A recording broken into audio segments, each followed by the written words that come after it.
Thank you for watching, liking, commenting, sharing, and subscribing right now. Whew, I'm a minute late. I realized this would come to a shock to those of you who had just tuned in or are watching the video after it was streamed live, but I realized 2 minutes ago that I had forgotten to set things up for the live stream. There are a few things that need to happen in order for this thing to work the right way. So, thank you to Diana for coming into the room with a nice cup of tea, hot tea. I'm drinking out of her mug. It doesn't have your cooties in it, does it? Good. All we saw was Anna. Whew. All you saw was Anna? Well, I couldn't turn my hand this way without, like, spilling everything. All right, I guess I can hold it like this. There. A cup of Diana. Or Dia, as it was. Dia. How's my cold? My cold is better. Thank you for asking. I still was kind of snotty today. I don't know why. I got to tell you, too, that tomorrow we will be broadcasting from a special set on location tomorrow. Friday, we may not be doing a live stream. Just so you guys know, we may not be doing a live stream. We're going to be uploading a very, very special video on Friday. Stay tuned for it. It's going to run on Friday over the entire weekend. So you'll have plenty of time to see this video. It is, I found, believe it or not, the world's oldest geek. You will meet the world's oldest geek, and I am related to him, on Friday and over the weekend. So, stay tuned for that. Instead of the live show, you'll be getting that as a gift. Now, I know many of you like the live show and everything. We wouldn't want to take away. So, we are going to be doing the live show today, and again on tomorrow, but not Friday. Are you beaming there? They're guessing. They're taking a guess? Yes, older than Joe! Indeed. Yes, a video of my it is my grandfather. Bus. That's his name, Bus. And we've got a series of scenes that Matt Ryan had sewn together, and he's 90-something. Mid-90s. And he's going to show you how he used to do things. Talk about being a geek growing up his way. And I thought it was kind of special, kind of unique. So that will be, I hope, well received by the community, and that's why we're trying to give it as much time as we possibly can, highlighting the world's oldest geek. I'm sure it will be challenged by somebody. I'm sure someone's like, that's not a geek. I'm older than that. Although I'd be shocked if we found a geek older than my grandfather. It runs in the family, let's just say. So let's go ahead and tell people on Facebook that we are streaming live. We are here right now. Where are you? Watch. Post. There we go. We'll do that there. And we'll also +1 this video. So to +1 the live video, you just press the like button. And then the G +1 button, which is an odd shape compared to the Facebook and Twitter buttons right now. I'm going to share that after +1ing it, just like so many of you have done. We already have, 52 likes. Thank you for that. See, after I, tell people it's okay to do it, then they usually do it. And that's cool when they do it.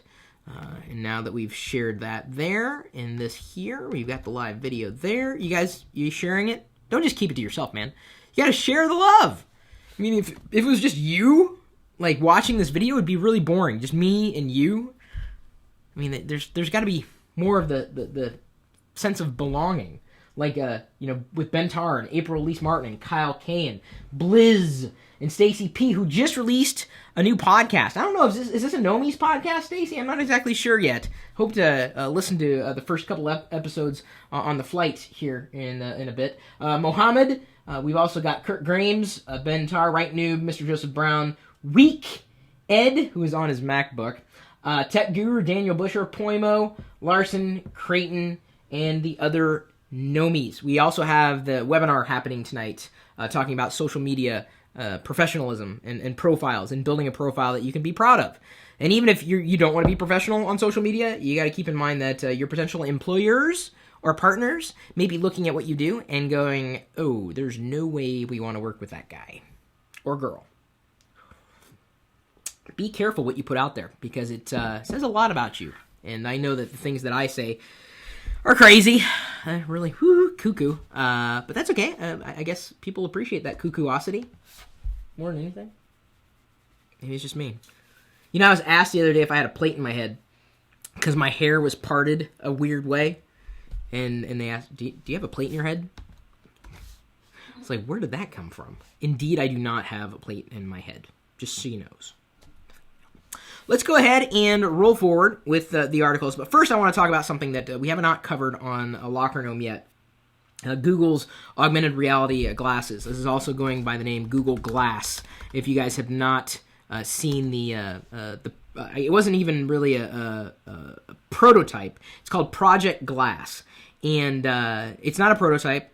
It is just plans for what they've got. I mean, they have a working prototype, but it's nothing like what we saw out there.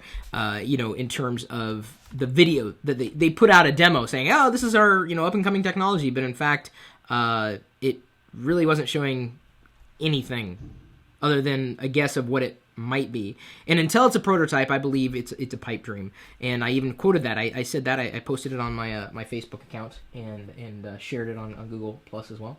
Okay, so let's go ahead. Let's do this separate video first. I think, actually, do we have time to do that today? I'm checking today we're going to be covering, let's check. Oh, maybe we won't have time. So we're going to be covering Logitech Driving Force GT review. We may actually pull in Scotsman for that review on TeamSpeak. 5 advantages of owning an older PC. Top 10 health Android apps. 5 tech tips to help you study. How to disable error reporting in Windows 7. And the Gnomies Empire Avenue achievement. This is kind of a nice one. We worked on that one for a while. Thank you, hon. Appreciate the drink keeping me hydrated, lubricated, socially lubricated.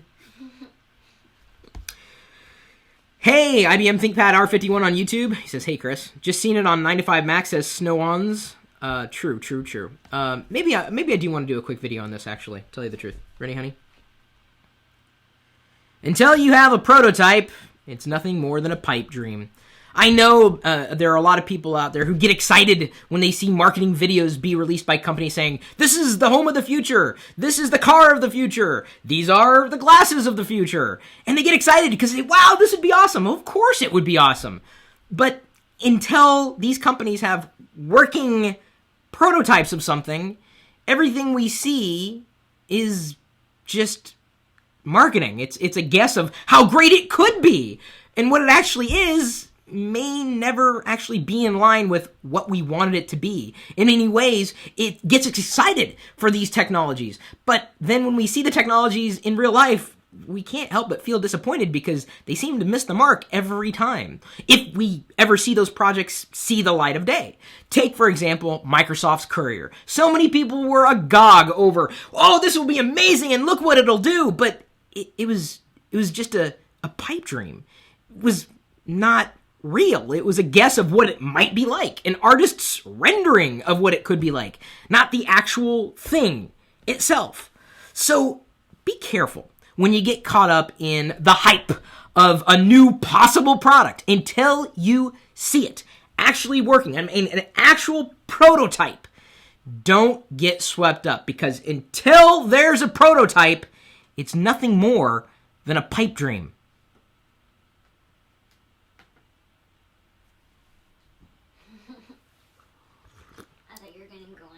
No. All right. No, that was all I wanted to say.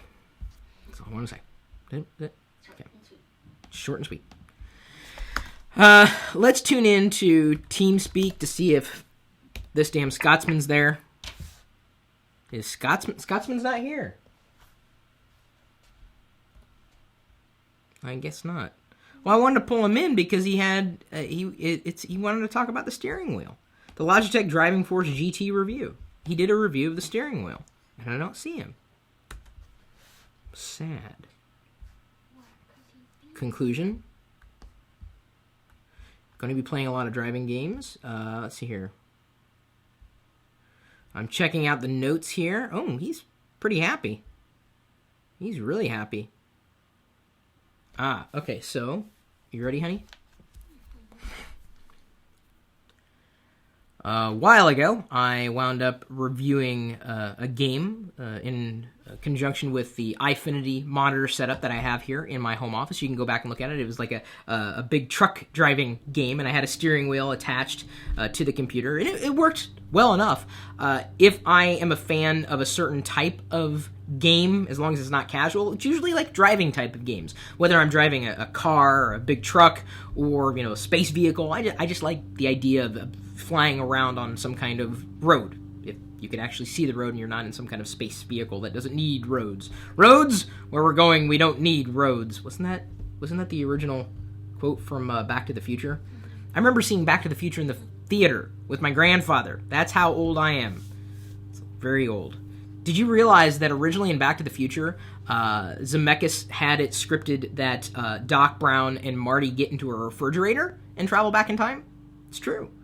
But Zemeckis didn't want to keep the refrigerator as the vehicle because he was afraid that after the movie was released, kids would climb into a refrigerator to think they could go back in time. And that's a bad idea. You'd never want to climb into a refrigerator. True story.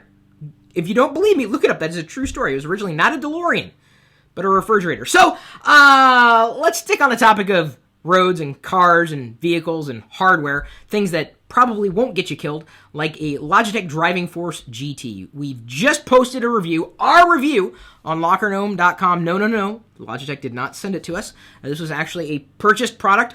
Shocker! Believe it or not.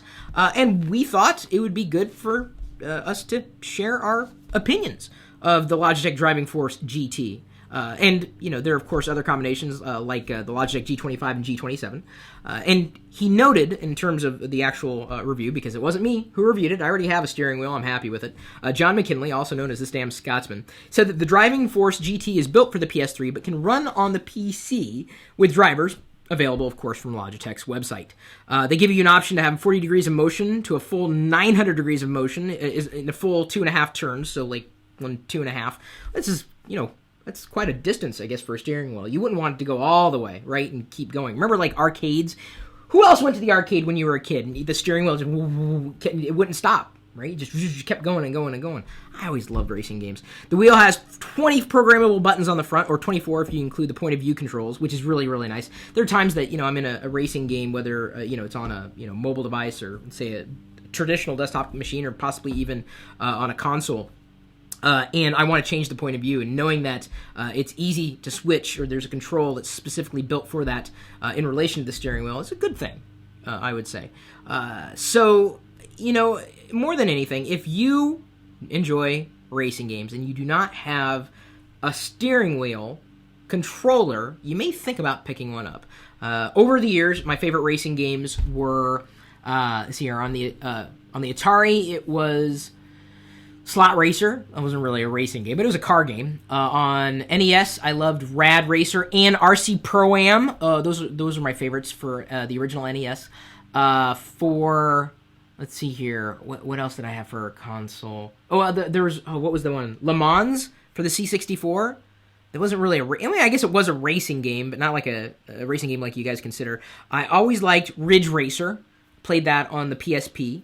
I did on the Xbox as well. And then what was it? Burnout? Was that the name of the game where you get more points by the more you crash into cars? They had that on the Xbox 360. I had it on the PSP. I think it was wasn't that Burnout? Gosh, it's been so long since I played it. I can't even remember. Real Racing is a good one for iOS, and I've got a handful of racing game on here. Burnout is amazing. Yeah, Burnout. Okay, see, I thought that was it. So hang on. Let me see if I can find a couple of my favorite. I've got so many of these darn games installed on here. I'm not kidding. I've got look at all these games. It's crazy. I have a racing category, I swear. Radio, no. I wish I could, organize them in alphabetical order or something. Smash Cops, that's not really a... I like car games. What, in the entire existence of car games, what has been your favorite? Stockman is back. Yeah, I know, I saw that, but we were already so deep into the video, I didn't want to change it. Are you ready, honey?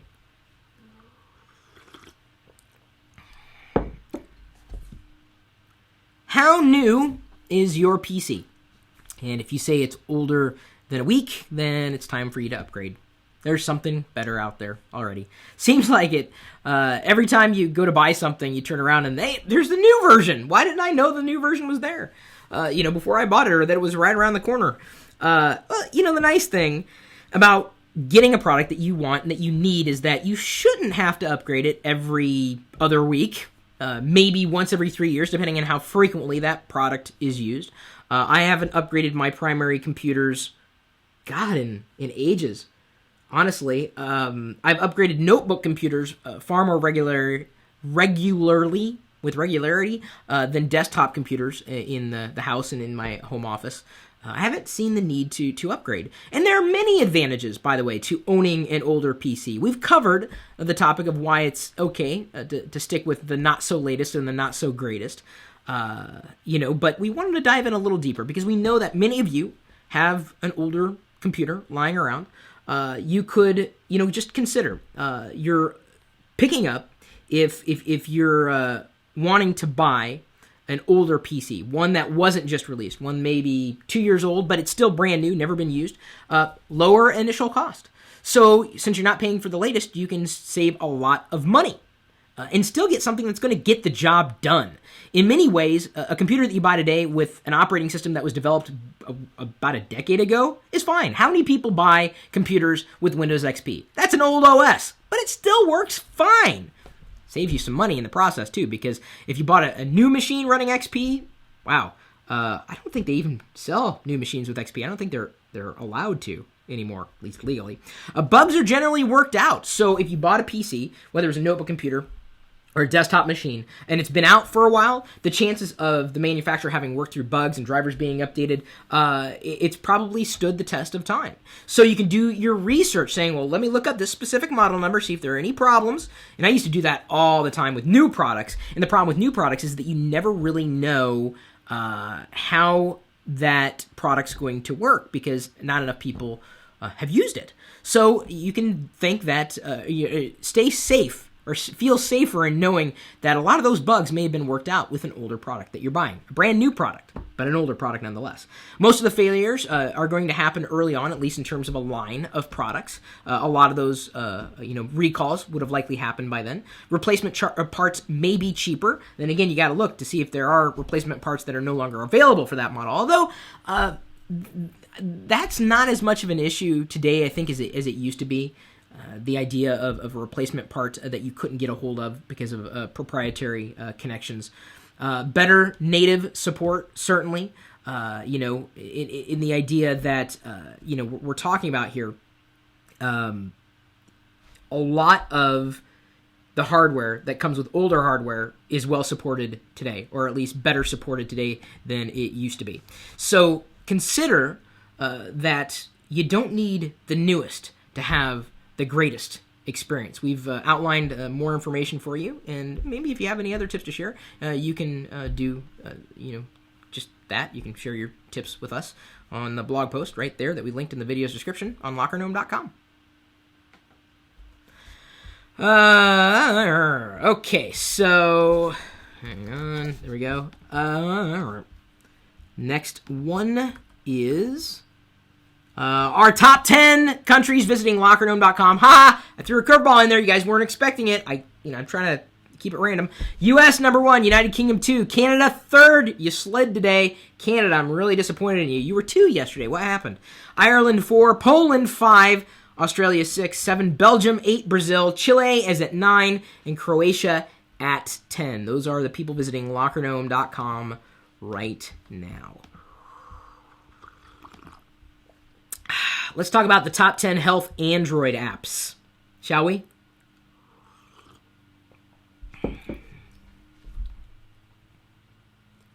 Now, I realize you could give yourself a heart attack if you find yourself embroiled in another one of those classic Android versus iOS debates. So hopefully, we're not going to kill anybody or allow you to kill yourself, at least during the time that you're watching this video. We've compiled a list of suggestions for those of you who have an Android device and are looking for ways to stay healthy. We've got a top 10 health Android apps list. We've linked it, of course, in the video's description. Take a look. I think the link's right. Is it there? Is it underneath the video? Do you see it? LockerGnome.com. We usually put the links there. Well, wait, is it up there? I don't, am I embedded on the article's page itself? I have no idea. But I do know that we've got 10 of these apps to share with you. Number 1, Calorie Counter, MyFitnessPal. This has been very helpful for me when I've needed to lose weight in the past. Granted, I probably could stand to lose a few pounds, maybe about 10 pounds I could shed. And I'm planning on doing that as soon as the weather clears up outside, and I'll be good to go with that. Counting calories can be good because as long as you stay within a range, you're remaining healthy. You're not starving yourself. As long as you're not eating too much, you could actually lose weight. As long as you're losing the right weight. You don't want to lose muscle. That's bad. You want to lose fat. You want to retain muscle. So sometimes losing weight isn't just about, isn't always good. I mean, you could lose muscle weight, and that's bad. Lose the fat weight, and that's why you want to have an exercise routine in conjunction with watching what you eat. Calorie Counter from MyFitnessPal, which is free, could help on Android. There's also the Endomondo Sports Tracker, if you're one who really likes keeping an eye on your general physical activities. Maybe you're the one, you know what I need? I need something that helps me keep track of my lack of activity. Did nothing today. No one ever brags about that, right? Gained 5 pounds. Woo! Ate my own weight in Cheetos. There are no apps that do that. That would be probably a bad idea or a good idea. WebMD is also available as a native Android app. Weight Watchers Mobile is free on Android. There's also Lose It, so if you want to count your intake of food, really keep an eye on what's going on. Lose It may help. Workout Trainer to help keep you on track with your workouts, including like audio cues to help motivate and telling you what to do. It's quite nice. There's, pardon me. Ooh. What the hell was that? What was the last thing I ate? Sushi. No, something sweet. Whatever came up was sweet. Did I have candy?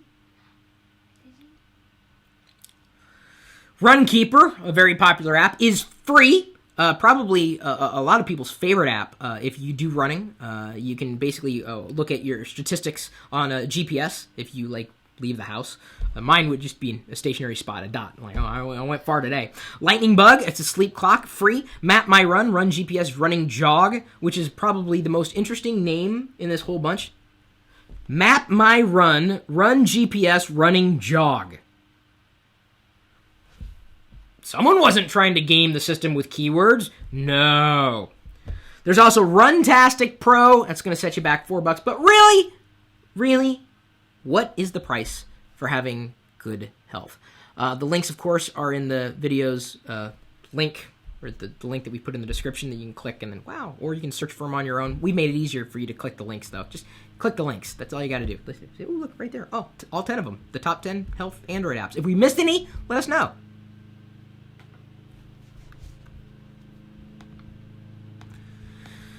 All right. You ready, honey? Seriously, something that was sweet. What did I? The tiramisu. That's what it was. I had green tea tiramisu. I need to knock that off, though. But I'll tell you what. We shared it. We did? We did share it. We did. That's actually probably better to share that stuff than you. Okay.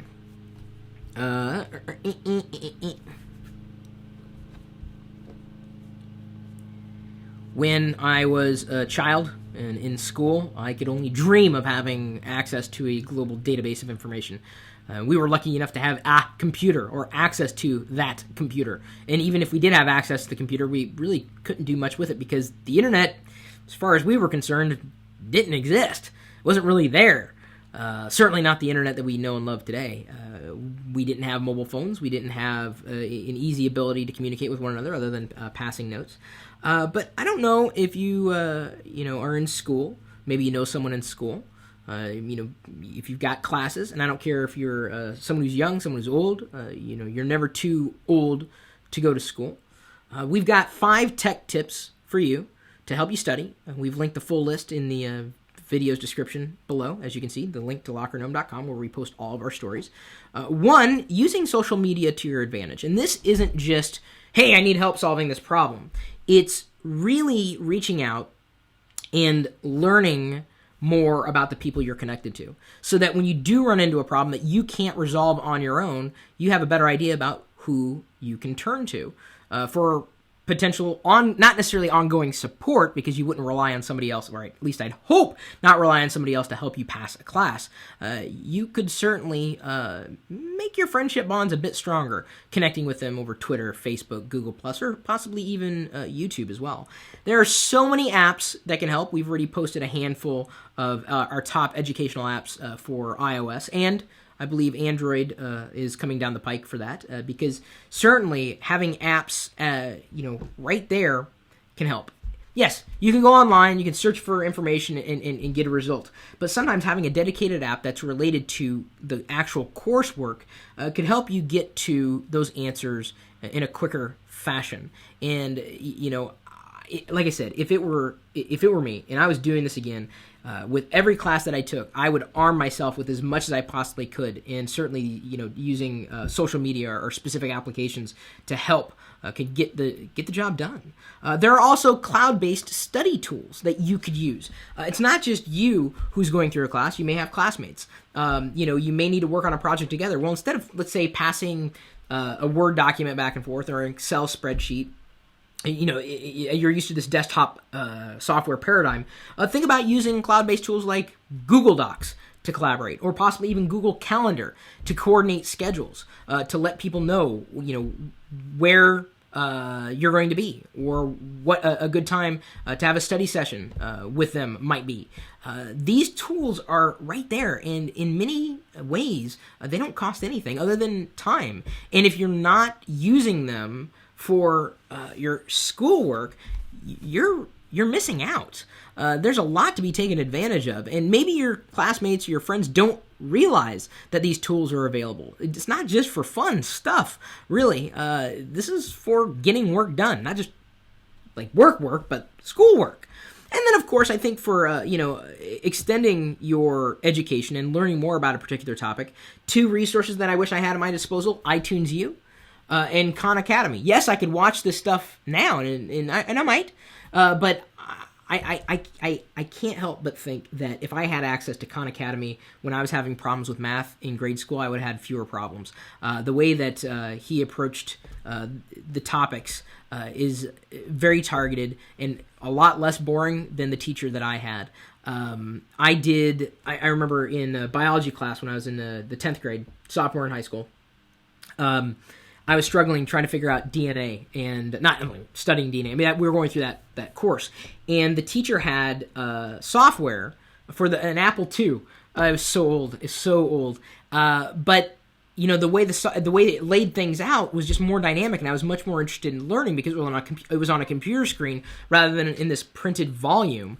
And because of that software, and because of the quizzes, and because of the dynamic, interactive nature, I got an A. I believe I aced that part of the course. And I really truly believe it was because the technology was there. It brought the subjects to life. So if you're having problems with one particular subject in school, just understand the technology that you have could help make it easier for you. I know what it did for me in a very, very limited basis because I didn't have the type of technology that we have today when I was going through school. I wish we would have, because I have a feeling I would have done a hell of a lot better. So I'm just telling you, students today, take advantage of technology. We have more suggestions in the article linked in the video's description. It's true. Sure.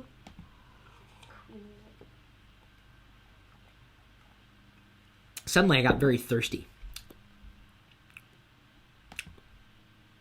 I don't think we need to do a disable error reporting video necessarily, but we did talk about it in on LockerGnome, which is okay. I'm pretty sure we did. We didn't really... How to disable error reporting in Windows 7. Well, because I just did a topic about prototype thing, so that kind of took... I did it, didn't I? So we've got 5 now? Yes. 5. I don't know if I'm going to do a video on how to disable error reporting, unless you guys really want me to do a video on how to disable error reporting. Do I really? No, this damn Scotsman, I don't need you for the interview. I'm good. Disable the error, simply toss the computer out the window. Ha ha. Yeah, it's good but distracting. Do it. Why would I do it? I don't know if I really want to do it. Well, because we already have 6 videos for the day after I do the next one, the Empire Avenue achievement.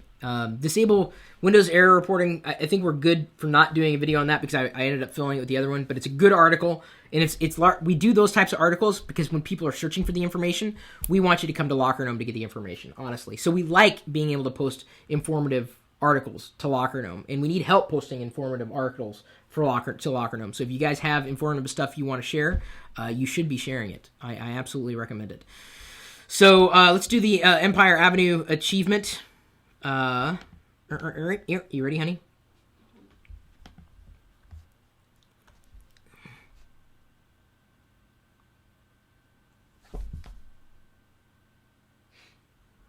I'm thinking, should we do it? Should we not do it? I don't know if we should or shouldn't. Thank you, by the way, for the likes on this video. Appreciate it. You guys are well on your way to breaking a record. And if you don't, I'll have to break your face. So let's go ahead and talk about the Gnomies Empire Avenue achievement. It's been a while since I last talked about a social media engagement tool, Empire Avenue.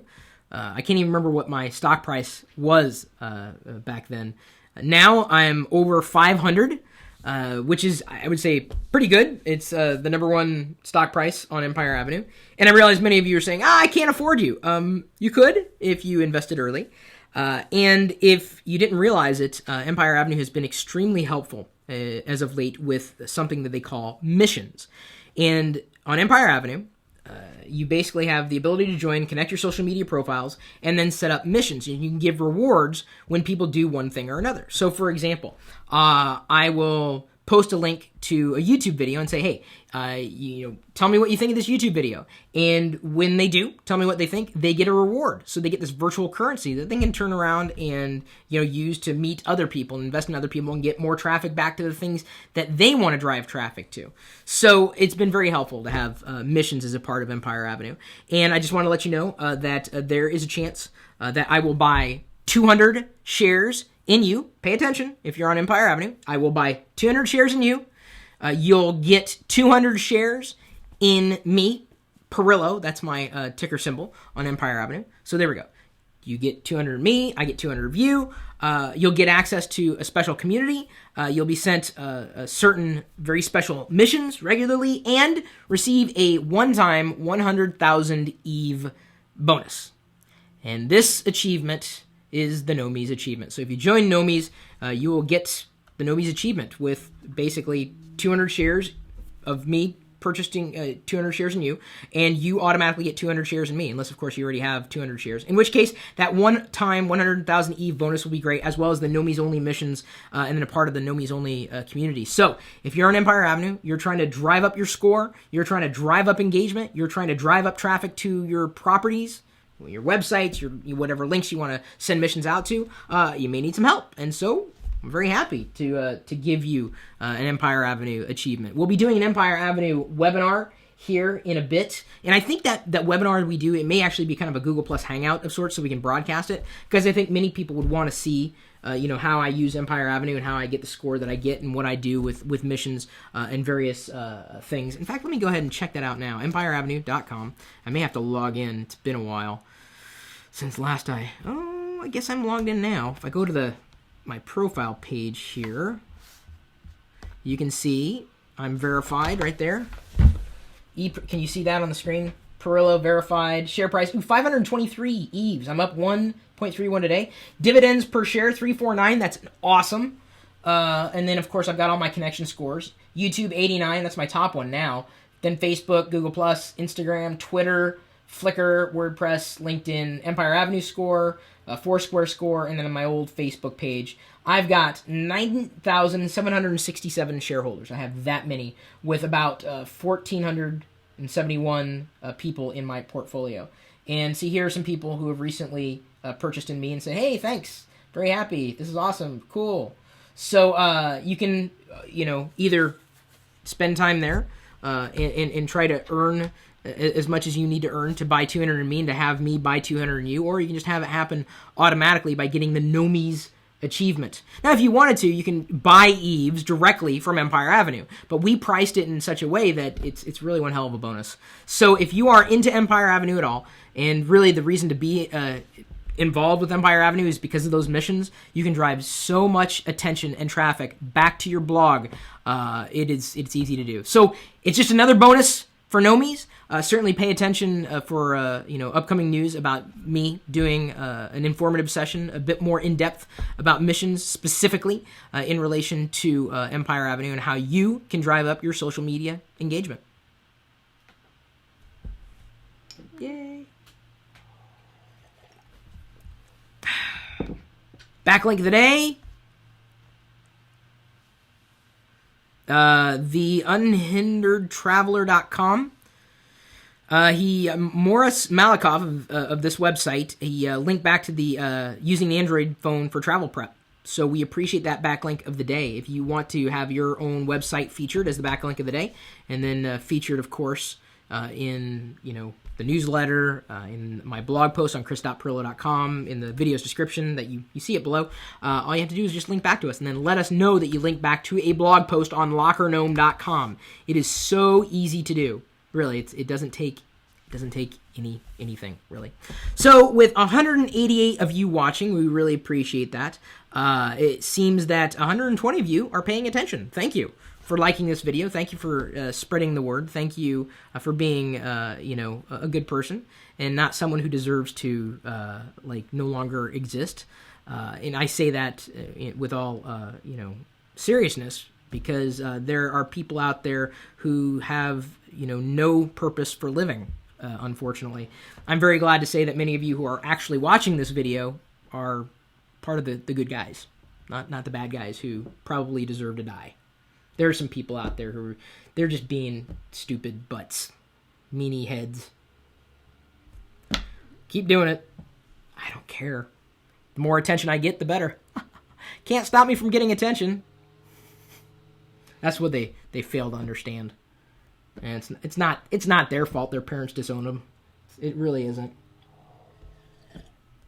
Although one could hope that eventually they would get laid by something other than their right hand.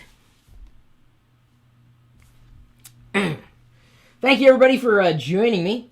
You didn't really miss it. You didn't miss too much of it. Thank you for liking. Thank you for spreading the word. Thank you for sharing. Thank you for being a productive member of society and generally doing good things. Thank you for subscribing to the LockerGnome email newsletter. And thank you, of course, for commenting and participating. I certainly do appreciate it. Wow, Chris, I liked your video. Oh, thank you. I appreciate it. I have no purpose in living. This is why I'm watching this. Well, I'd hope not. This gives you, how did Weird Al say it? Give meaning to your boring, miserable life by becoming a close personal friend of Al. I never joined. I probably should have. I would have gotten a little Al patch and everything, Weird Al. I never did. You guys remember the close personal friends of Al? I never joined. I should have. Maybe that's why he doesn't respond to my reviews. So, let's go ahead and, give me a second. Alright, so, you never got into Weird Al? Oh, that's so depressing. You guys just take it easy. It's okay. Eventually, you'll come to the Al side of the Force. I'll give you time. So if you'd like to join us, we are geeking out 24 hours a day, 7 days a week at live.pirillo.com. Will you later.